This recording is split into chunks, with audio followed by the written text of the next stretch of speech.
caros irmãos e irmãs aqui presentes. Muitos estranharão o tom solene da nossa fala,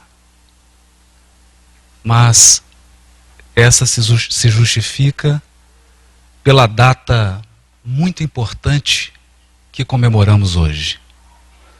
Afinal, 150 anos de fundação da Casa de Ismael, naturalmente conta com a sua presença pessoal e de todos aqueles seus devotados servidores que instauraram o Espiritismo na pátria do Evangelho e que sustentam essa obra renovadora e o coração de todos os servidores encarnados que compõem essa grande caravana. Eu gostaria de cumprimentar a mesa na pessoa do presidente da Federação Espírita Brasileira, Antônio César Perry de Carvalho, em nome de quem eu cumprimento toda a mesa. Gostaria de cumprimentar a todos os líderes do movimento federativo, na pessoa dos amigos Ricardo Mesquita, Gabriel Salum, Paulo Maia, Ivana Raíski, e gostaria de cumprimentar a todos os amigos presentes, na pessoa de um grande amigo a quem devo muito, Nestor Mazotti. Se algum iniciante adentrasse hoje os pórticos da Federação Espírita Brasileira, é natural que aguardássemos uma pergunta relativamente aos propósitos. Com qual objetivo foi erguida a Casa Máter do Espiritismo? E qual o objetivo do Espiritismo neste planeta?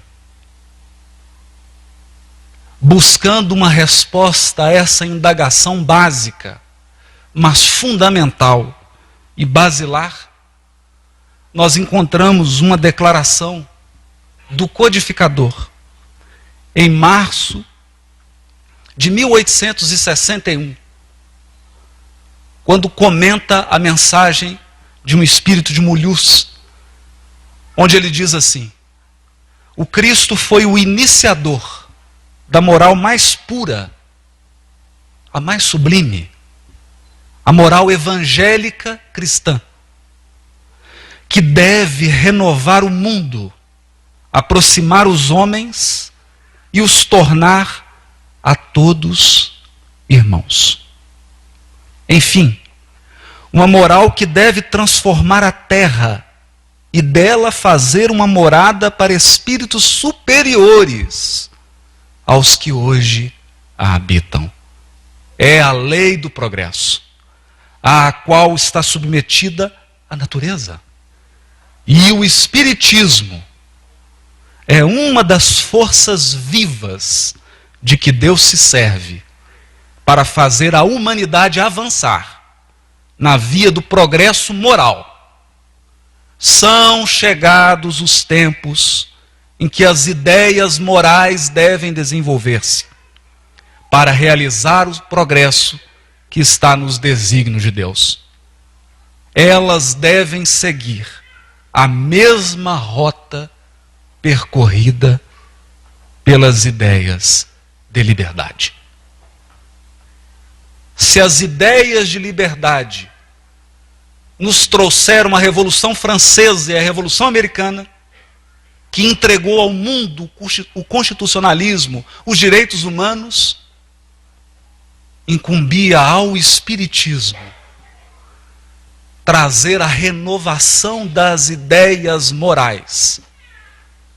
E eis o objetivo da Casa Máter do Espiritismo e de toda a nossa atividade, em qualquer tempo, na seara espírita. Seguindo essa linha ou esse fio condutor, e somando a essa comemoração 150 anos de o Evangelho segundo o Espiritismo, 130 anos da Federação Espírita Brasileira, aniversário de Bittencourt Sampaio e aniversário da Revista Reformador.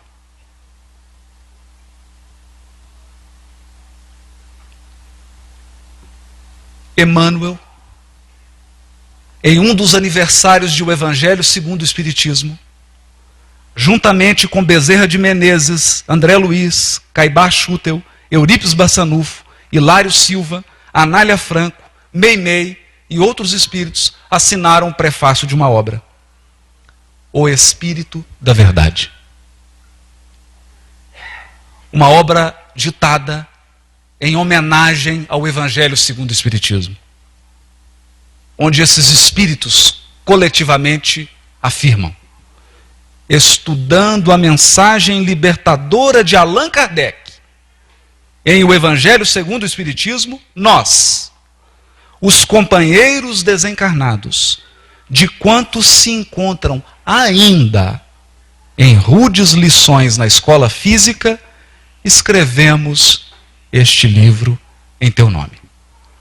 Nele se reflete os pensamentos daqueles servos menores de teus servos maiores, aos quais confiaste, em círculos mais estreitos de ação, a sublime tarefa de reviver o Espírito da Verdade nos tempos calamitosos de transição que o planeta atravessa, ensinando-nos que Jesus conta com círculos estreitos de servidores maiores, círculos que se ampliam concentricamente até chegar nos servidores menores e nos quase inexpressivos que somos nós mesmos. Mas se Emmanuel faz referência à revivescência do Espírito da Verdade, achamos oportuna a lembrança nesta comemoração, porque nos aniversários é quando fazemos uma reflexão dos rumos da vida. É na data do aniversário que nós voltamos o coração cheio de gratidão por todos aqueles que no passado ergueram instituições, tarefas, trabalhos, e é também na data de aniversário que nós refletimos sobre os passos do futuro. E nenhuma reflexão sobre o futuro do Espiritismo e sobre o nosso próprio futuro pessoal pode passar ao largo da reflexão da obra do Espírito de Verdade. Na Revista Espírita de 1866, página 222, Kardec escreve: a qualificação de Espírito de Verdade não pertence senão a um, e pode ser considerada como nome próprio. Ela é especificada no Evangelho. De resto, esse Espírito se comunica raramente e somente em circunstâncias especiais. Deve-se manter em guarda contra aqueles que se apoderam indevidamente desse título. São fáceis de se reconhecer pela prolixidade e pela vulgaridade de sua linguagem. Mais adiante, na Gênese, publicada pela Federação Espírita Brasileira em 2007, essa edição, página 441, Kardec afirma: o Consolador é, pois, segundo o pensamento de Jesus, a personificação de uma doutrina soberanamente consoladora, cujo inspirador há de ser o Espírito de Verdade. Porque é no Espiritismo que as mães que perderam prematuramente os seus filhos encontram um lenitivo para suas almas. É no Espiritismo que alguém que enfrenta uma doença renitente encontra consolo e resignação para a sua vida. É no Espiritismo que nós conseguimos ficar de pé quando a ventania das provas e expiações invadem a nossa vida. Porque é fácil ser orgulhoso, quando os momentos são de facilidade, mas é difícil erguer a fronte quando a dor bate na nossa porta. É quando nós baixamos a fronte, é quando gememos de dor, que sabemos reconhecer o papel consolador da doutrina espírita. A missão do Consolador prometido na Terra, sob a direção do Espírito de verdade. Na própria Gênesis, item 42, Kardec continua: reconhece-se que o Espiritismo realiza todas as promessas do Cristo a respeito do Consolador anunciado. Ora, como é o Espírito de verdade quem preside ao grande movimento da regeneração, o grande movimento da regeneração, a promessa do seu advento se encontra realizada, porque de fato é Ele o verdadeiro Consolador.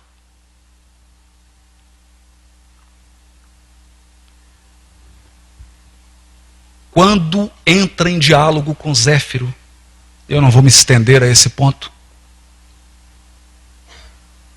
e ele pergunta quem havia tentado se comunicar com ele, e Zéfiro responde: era teu espírito familiar. Era teu espírito familiar.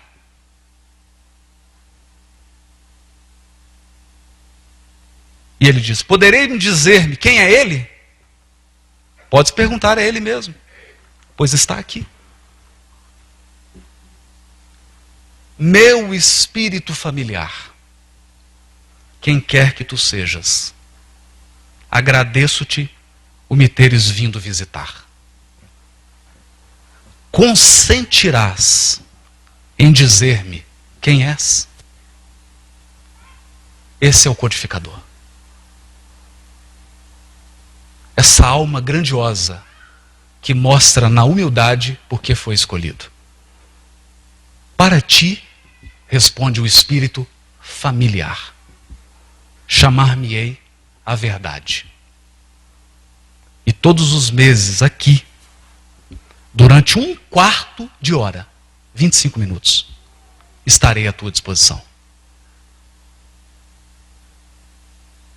O nome verdade que adotaste constitui uma alusão à verdade que eu procuro? Talvez.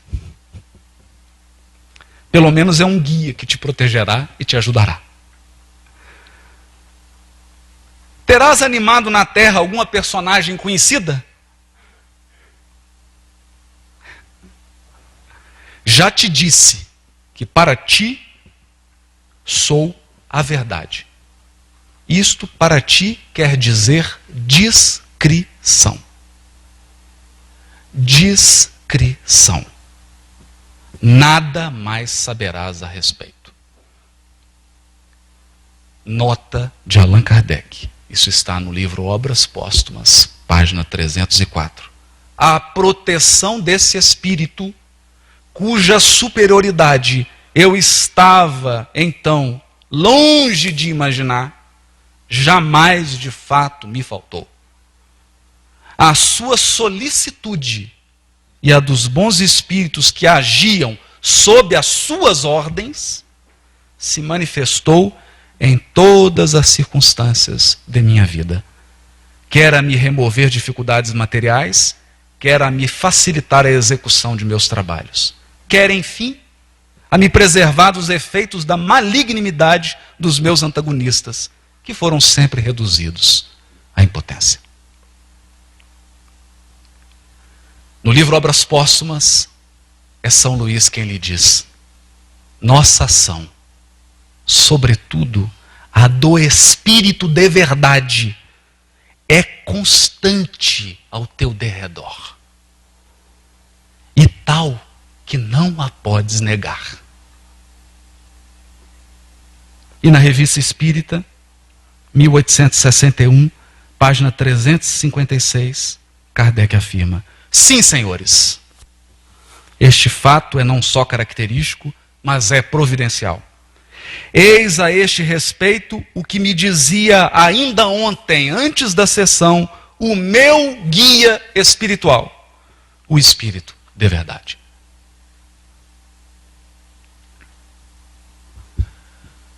Uma vez identificado o comandante da ação regeneradora do mundo, o Espírito que dirige a implantação, desenvolvimento e consolidação da terceira revelação neste orbe, cumpre indagar.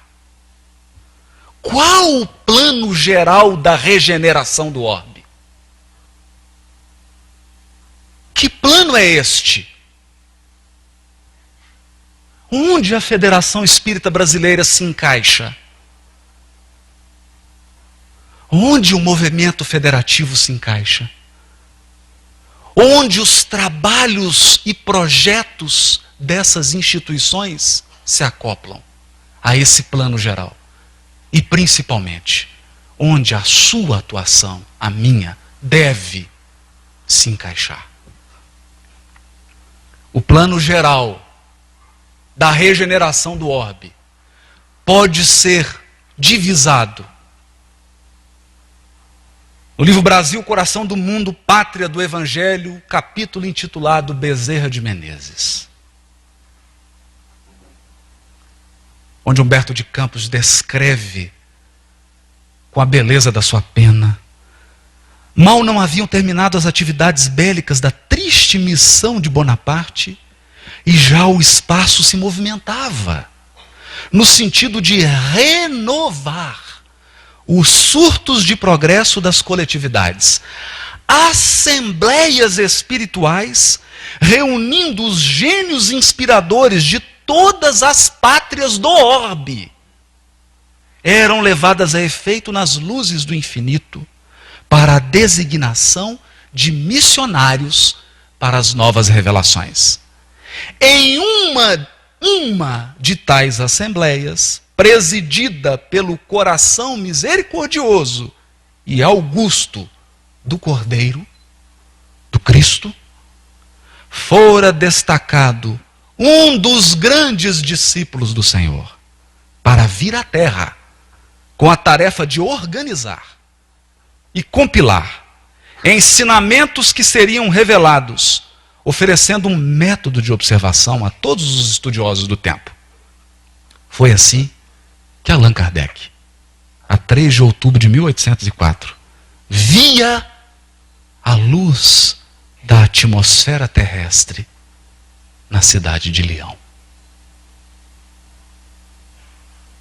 Iniciava o plano de regeneração da humanidade. E prossegue Humberto de Campos: ia resplandecer a suave luz do Espiritismo, depois de certificado o Senhor da defecção espiritual das igrejas mercenárias que falavam no globo em seu nome. Todas as falanges do infinito se preparam para a jornada gloriosa.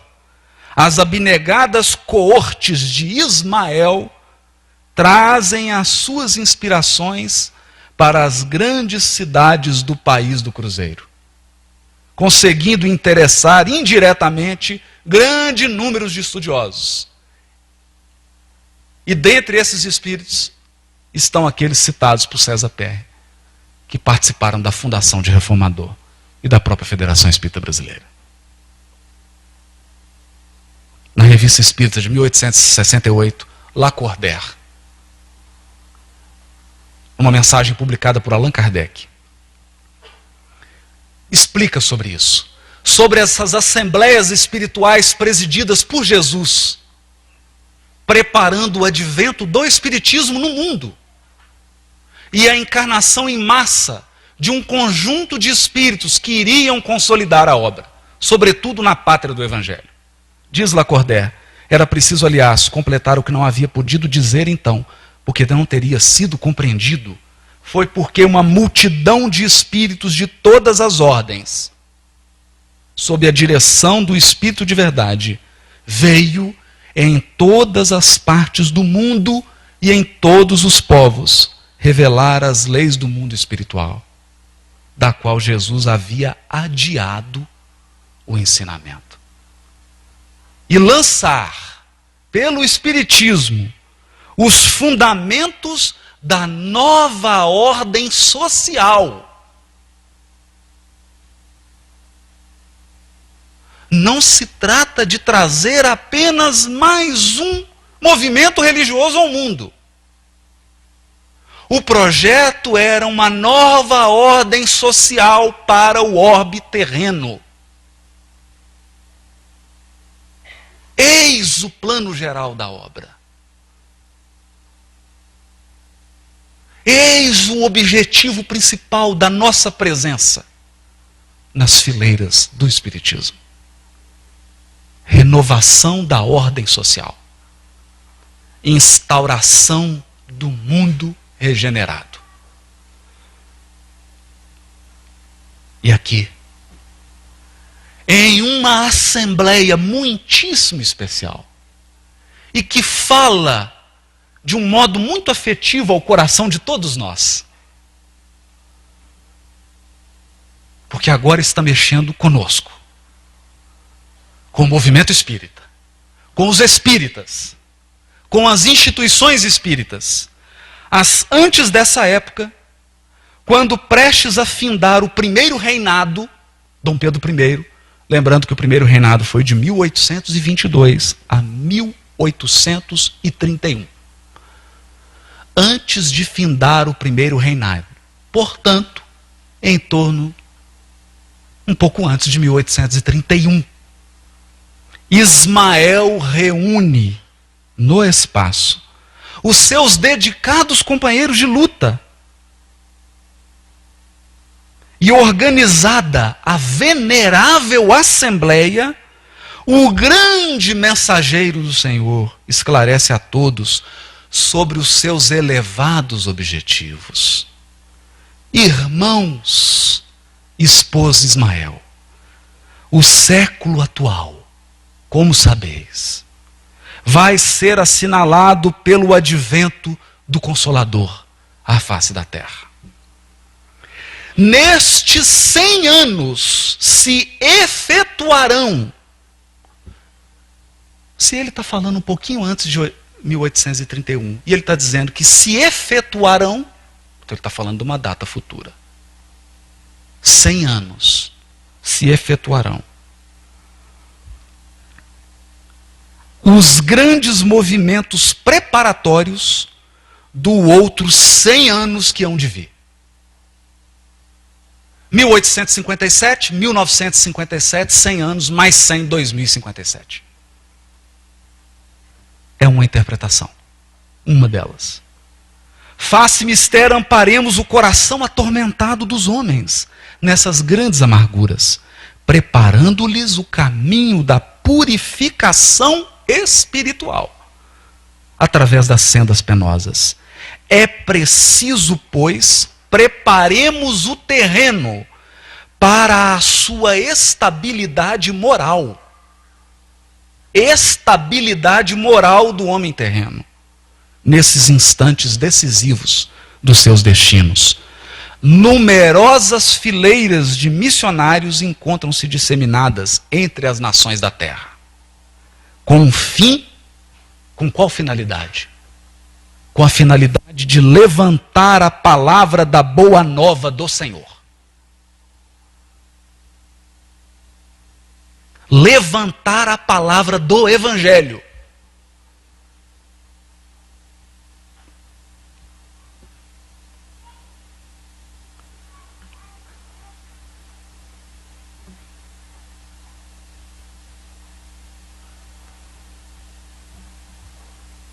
Por quê?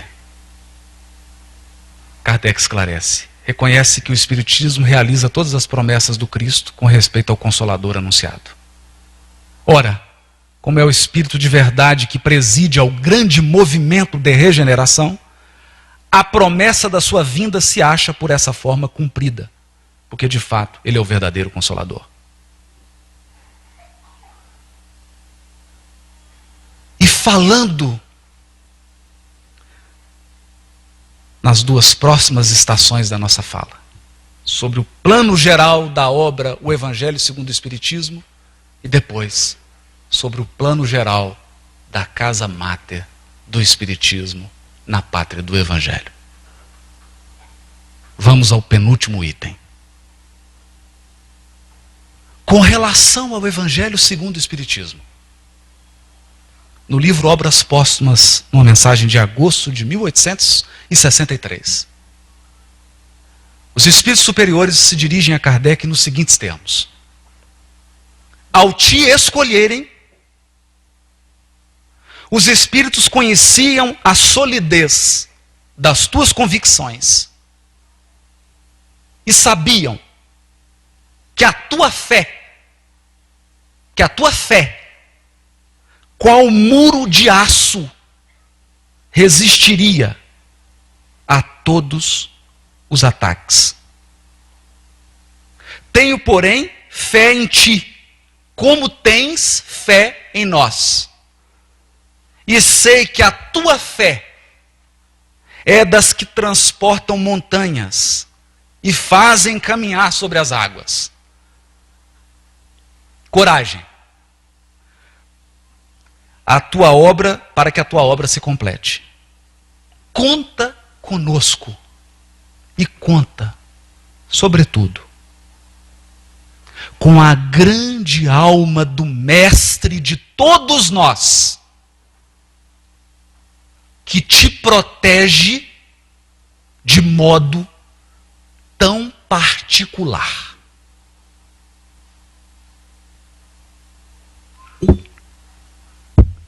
O que me impressiona nesse relato é que São Luís não se refere ao codificador como um grande filósofo, que ele era. Não se refere ao codificador como um livre pensador. Não se refere ao codificador como a uma mente privilegiada, que ele também era.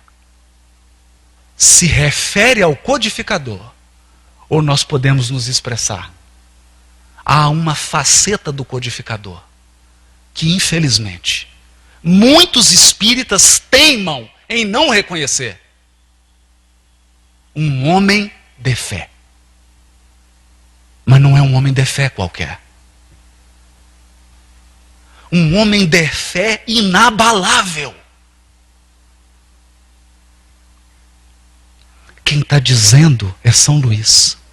A tua fé é daquelas que movem montanhas e fazem caminhar sobre as águas. Não basta a inteligência e os valores do intelecto, se esses valores não estiverem acompanhados da humildade e da fé. Eis o ponto. Eis o diferencial. Eis o que separa espíritos que estão no nível inferior da escala dos espíritos superiores.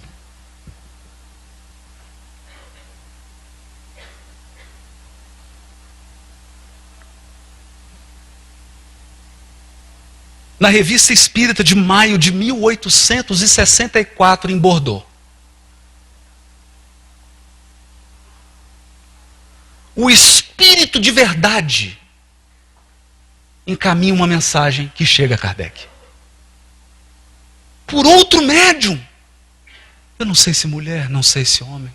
Eu confesso que não sei. O que eu sei é que não era do círculo de Kardec. Uma mensagem do Espírito de Verdade nos seguintes termos: um novo livro acaba de aparecer. Era o Imitação do Evangelho segundo o Espiritismo, que será editado agora pela Federação Espírita Brasileira, uma edição bilíngue, francês e português. Por outro médium, de outro local, talvez querendo confortar o coração do codificador, a dizer-lhe: estamos acompanhando.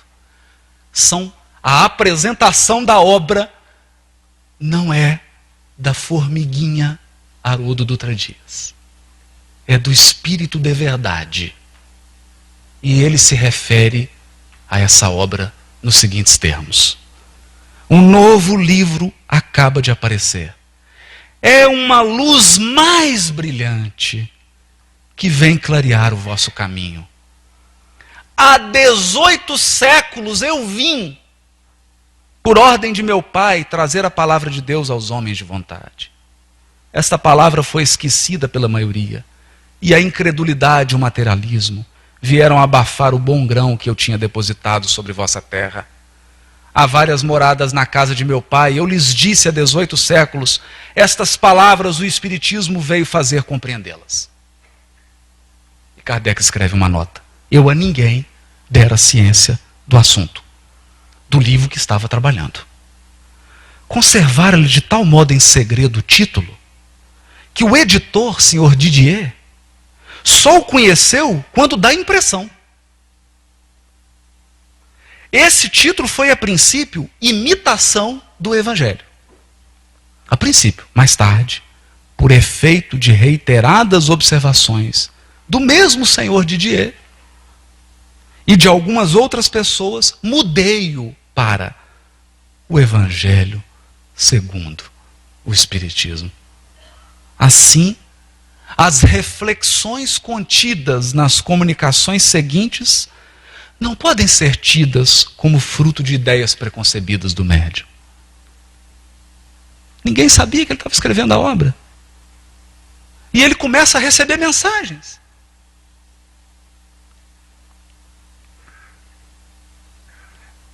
Numa delas,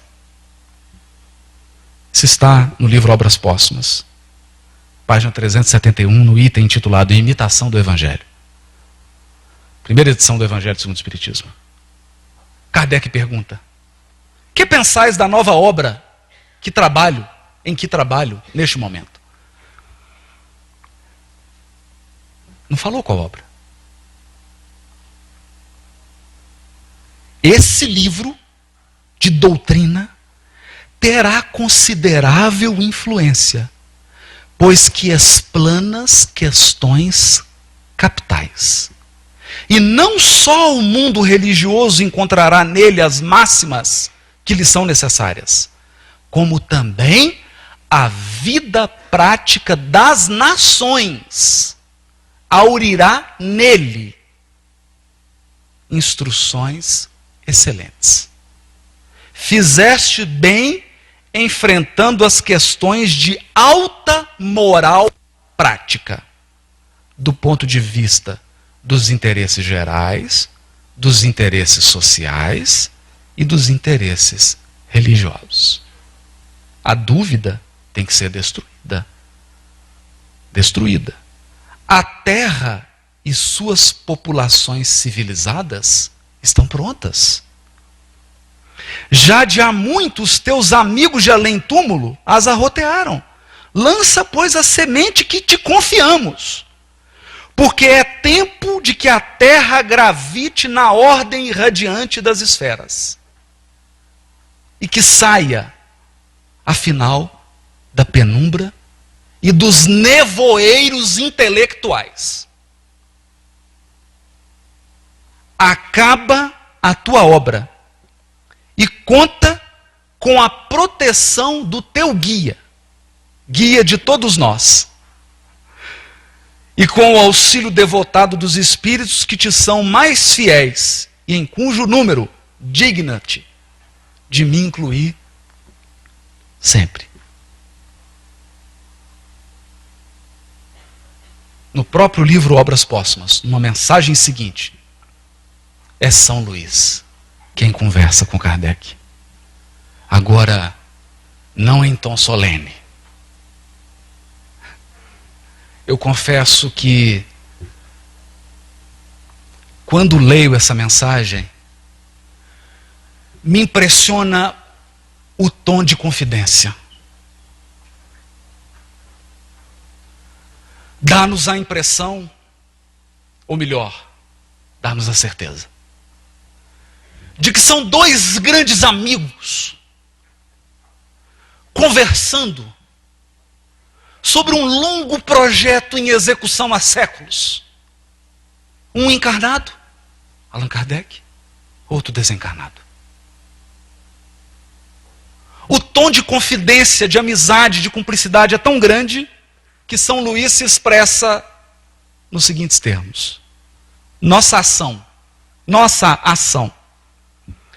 principalmente a ação do Espírito de verdade, é constante ao teu derredor, e tal que não a podes negar.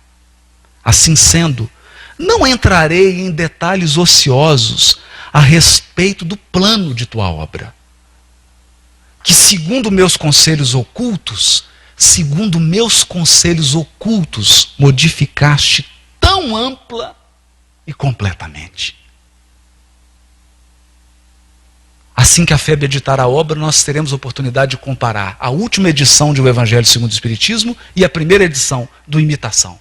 O quanto que se modificou. E aqui São Luís confessa, sob os conselhos ocultos dele. Compreendes agora por que precisávamos ter-te sob as mãos? Livre de toda preocupação outra que não a da doutrina? Uma obra como a que elaboramos de comum acordo, necessita de recolhimento e de insulamento sagrado. Tenho vivo interesse pelo teu trabalho, que é um passo considerável para a frente e abre, afinal, ao Espiritismo,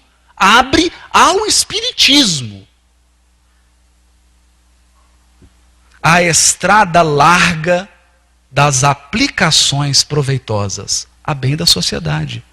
Com esta obra, o Evangelho segundo o Espiritismo, o edifício começa a libertar-se dos andaimes e já se lhe pode ver a cúpula a desenhar-se no horizonte. Continua, pois, sem impaciência e sem fadiga. O monumento estará pronto na hora determinada. Adeus, caro companheiro de antanho. Adeus, caro companheiro de antanho. Discípulo fiel da verdade, que continuas através da vida a obra a que outrora, diante do Espírito que te ama e a quem eu venero, juramos consagrar as nossas forças e as nossas existências até que ela se achasse concluída.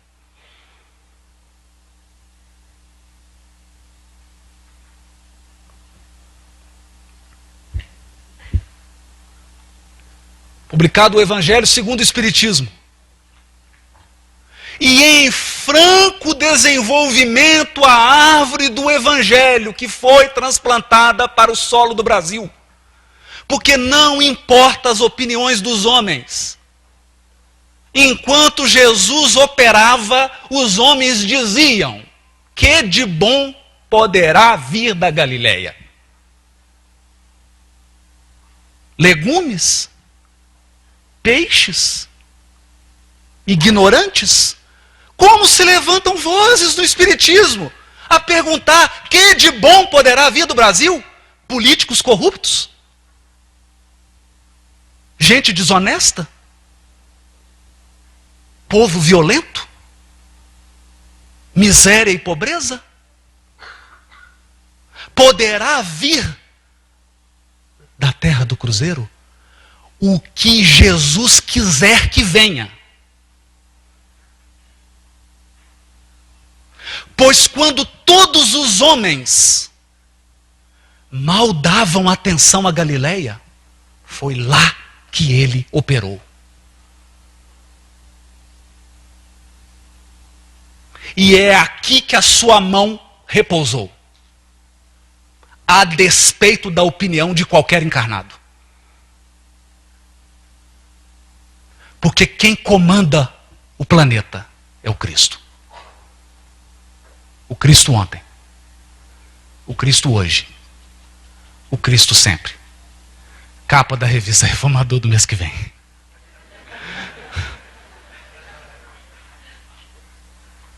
O Cristo está no leme. É Ele que comanda. É Ele que diz de onde virá. Bastou um Chico Xavier para mudar Minas Gerais e o Brasil. Bastou um Eurípides Bassanufo. Não vamos duvidar das estratégias espirituais do Cristo com relação ao Brasil. A árvore havia sido transplantada antes de findar o primeiro reinado. Ismael, naquela assembleia,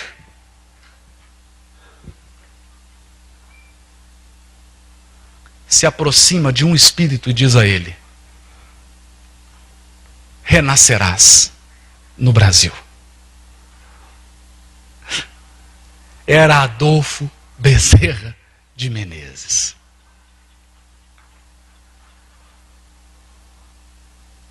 E quando Augusto Elias da Silva enfrentava todas as dificuldades que é trabalhar no movimento espírita, quando enfrentava todas as lutas, porque as maiores lutas do espiritismo são provocadas pelos próprios espíritas.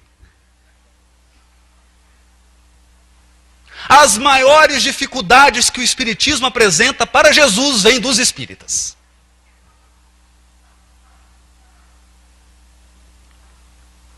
Diz Humberto de Campos: a esse tempo, os emissários do alto prescrevem categoricamente. Prescrevem categoricamente aos seus camaradas do mundo tangível: chamem agora Bezerra de Menezes ao seu apostolado. Elias da Silva bate à porta generosa do mestre venerável. O que não era preciso, porque seu grande coração já se encontrava a postos no sagrado serviço da seara de Jesus na face da terra. Bezerra de Menezes traz consigo a palma da harmonia, serenando todos os conflitos. Palma da harmonia, serenando todos os conflitos. Estabelece a prudência. Prudência e a discrição. Prudência e discrição entre os temperamentos mais veementes e combativos. A obra de Ismael, no que se referia às luzes sublimes do Consolador, estava definitivamente instalada na pátria do Cruzeiro. Apesar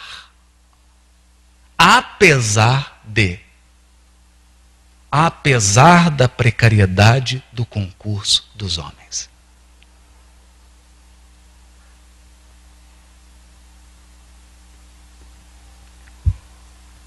E é a partir da direção de Bezerra a quem nós gostaríamos de cumprimentar nessa hora, agradecendo-lhe a encarnação. Porque não é qualquer nação que é digna de receber Bezerra. Agradecê-lo pelos 130 anos da Casa Mártir do Espiritismo. Agradecer Bezerra de Menezes pela união e unificação. Pela união dos espíritas, que aprenderam a se tratar como irmãos. E pela unificação, que aprendeu a conjugar as suas instituições para que elas operem no esforço conjunto, porque o Senhor da Seara é o Cristo. A obra é do Cristo. A obra regeneradora do mundo é do Espírito de verdade. Agradecer a Bittencourt Sampaio. E agradecer a oportunidade, depois de ter caído em todos os lugares do mundo, depois de ter sucumbido em todas as culturas, ter a oportunidade de encarnar no Brasil e ser recebido pelo Espiritismo para resgatar, trabalhando no movimento espírita. O aniversário é da Federação Espírita Brasileira. O aniversário é de Bittencourt Sampaio. O aniversário é da Revista Reformador, cujo número conta a história emocionante da construção dessa sede, feita com suor e lágrimas. História contada pelo seu Quirino, que me levou às lágrimas. Esses são os homenageados. Mas convenhamos, quem recebeu o presente aqui hoje fui eu. Muito obrigado. Um grande parabéns para a Federação Espírita Brasileira.